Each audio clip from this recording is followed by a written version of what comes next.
মুখটা ছিঁড়ে যায়, কলজটা ছিঁড়ে যায়, যায় না মাঝে মাঝে চোখের পানি ফেলি। আপনি কোথা থেকে আসছেন?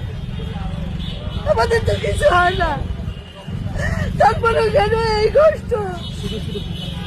আপনি কোথা থেকে? যদি নাও থাকে তাও আমি এই স্থিতি, আমি আমার যতদিন আমি বেঁচে থাকবো ততদিন এইটা আমার মনের মধ্যে এইভাবে তার জন্য কষ্ট থাকবে। এটা বললাম না, আমার সন্তান যেইভাবে, আমার মা যেইভাবে মারা গেছে, তার জন্য যেরকম আমরা কষ্ট পেয়েছি, আমি এইভাবেই আমার এই কষ্ট তাকে তো শুধু ছবিতেই দেখেছি। এই পানি তো আর কম, এই চোখের পানি কিভাবে বন্ধ করবেন?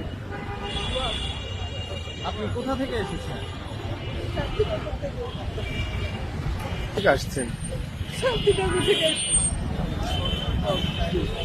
আমরা বাসায় ঘুমাইতে পারি না, খাইতে পারি না, আমাদের একবেলা এই যে না খাইয়ে বের হয়ে গেছি। কেন? তাহলে এইটাকেই হবে না? এটাকে এইভাবে কোনো মানুষের ইয়ে হইতে তো পারে না। এই দেশে কখনো বিচার হয়েছে? এই দেশে কখনো বিচার হয়েছে? আমি একজন আইনজীবী, ঢাকাবাড়ি।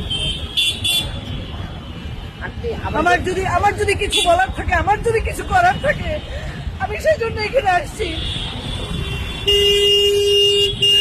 আমি আমার দায়বদ্ধতা থেকে আমি এখান থেকে আমার